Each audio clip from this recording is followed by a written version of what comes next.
துலாம் ராசிக்கு சனி பகவான் ரோக சனியாக வருகிறார். ஸோ இவங்க உடல் நலத்தில் கொஞ்சம் ரொம்ப கவனம் தேவை. ஏன்னு கேட்டிங்கன்னா உங்களுக்கு ரோகம் 6ஆம் இடம். ஸோ இவங்களை பொறுத்தளவில் கடன் வாங்குறதோ அல்லது உடல் நலத்தில் கொஞ்சம் அக்கறை இல்லாமல் இருக்கிறதோ இந்த ஒரு 2.5 ஆண்டுகளுக்கு ரொம்ப கவனமாக இருக்கணும். சரியா? அடுத்தபடியாக கன்னி ராசிக்கு கண்டக சனியாக சனி பகவான் வரார். இவங்க ரொம்ப ஜாக்கிரதையாக இருக்கணும் இந்த 2.5 வருஷத்தில்.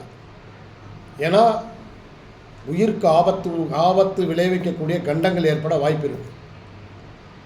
இவங்க இந்த 2.5 ஆண்டுகள் ரொம்ப ரொம்ப ரொம்ப கவனமாக இருக்கணும். மலை உச்சியில் ஏறும்போதும் சரி, மாடி உச்சியில் மாடி வீட்டில் மேலே உயர பால்கனியில் நின்றுதாலும் ரொம்ப கவனமாக இருக்கணும். இவங்களுக்கு கண்டம் ஏற்பட வாய்ப்பு இருக்குது. ஸோ கவனமாக இருந்தால் தப்பிச்சுக்கலாம்.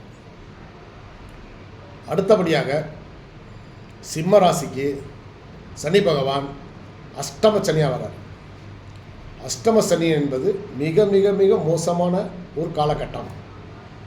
ஏன்னா உயிருக்கு ஆபத்து விளைவிக்கக்கூடிய சம்பவங்கள் இந்த அஷ்டம சனி காலத்தில் நடக்கலாம். அதனால் வண்டி வாகனங்களில் போகும்போது ரொம்ப கவனமாக வேணும். யாருக்கிட்ட பேசினாலும் கொஞ்சம் பொறுமையாக பேசணும். பொறுமை மிக மிக மிக அவசியம். யாருக்கு? சிம்ம ராசிக்காரங்களுக்கு. கடக ராசிக்கு பாக்கிய சனியாக சனி பகவான் வருகிறார். ஸோ அதனால் அவங்களுக்கு கொஞ்சம் அதிர்ஷ்டம் கிடைக்கும். ஏன்னா பாக்கியஸ்தானம்.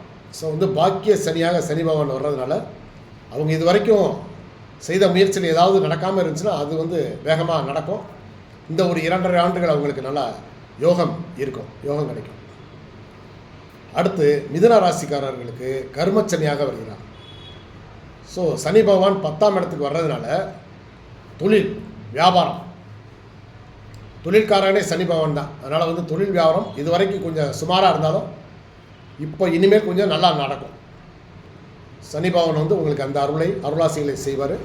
ஸோ அதனால் மிதுன ராசிக்காரர்கள் கொஞ்சம் தொழிலை விரிவுபடுத்திக்கலாம். இருக்கிற தொழிலில் நல்லா இன்னும் கொஞ்சம் முன்னேற்றம் கிடைக்கும். அடுத்து ரிஷப ராசிக்காரர்களுக்கு சனி பகவான் லாப சனியாக வருகிறார். இவங்களுக்கும் ஏன்னா 11ஆம் இடத்து சனி பகவான் சிறப்பான பலன்களை தான் கொடுப்பாரு. ஸோ அதனால் தொழிலில் சுமாராக கொண்டிருந்த லாபம் இனி இவங்க பண்ணக்கூடிய தொழில் பொறுத்து மிக அதிகமான லாபத்தை அடையக்கூடிய வாய்ப்பு இருக்குது.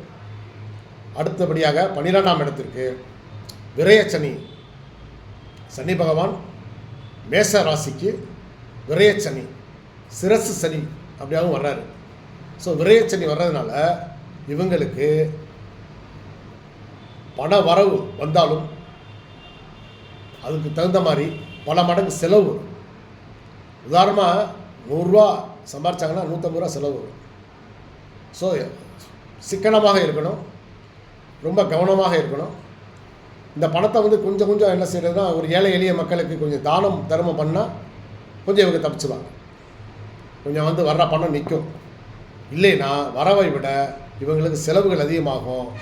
அதே நேரத்தில் இவங்க நல்ல காரியங்களுக்காக செலவழிக்க ஆரம்பித்தாங்கன்னா அந்த பணம் இந்த 2.5 ஆண்டுகளில் நின்றுவிடும். என்ன அப்படின்னா ஒரு வீடு கட்டுறது, குழந்தைகளுக்கு திருமணம் பண்ணி வைக்கிறது, இந்த மாதிரி சில காரியங்களை இவங்க செய்யலாம். அதை பண்ணாமல் விட்டாங்கன்னா வீட்டில் யாருக்கா உடம்பு சரியில்லாமல் போய் உங்களுக்கு ஆஸ்பத்திரிக்கு நிறைய செலவழிக்க வேண்டியிருக்கும். ஸோ அதனால் மேசராசிக்காரர்கள் கொஞ்சம் தான தர்மங்களை பண்ணுவது ரொம்ப நல்லது. ஸோ இந்த 12 ராசிக்காரங்களுக்கும் சனி பகவான் நன்மைகளை தான் செய்வார். அதனால் அந்தந்த ராசிக்காரர்கள் இந்த 2.5 ஆண்டுகளில் நீங்கள் ஒரு தடவை 2 தடவையாவது போய் கோயிலுக்கு போய் நவக்கிரகங்களை சுற்றி சனி பகவானுக்கு எல் தீபம் ஏற்றிருந்தீங்கன்னா அவங்களுக்கு வாழ்க்கையில் நீங்கள் அவருடைய பரிபூரணமான கருணையை பெற்று கொஞ்சம் உங்களுக்கு நல்லது செய்வார் என்று நான் அவரே வேண்டிக்கிறேன். அனைத்து ராசிக்காரர்களும் நன்றாக இருக்க வேண்டும் என்று கேட்டுக்கொண்டு அண்ணாமலையார் ஜோதிட நிலையத்திலிருந்து ஜெய்சங்கர், ஜோதிட ரத்னா. வணக்கம்.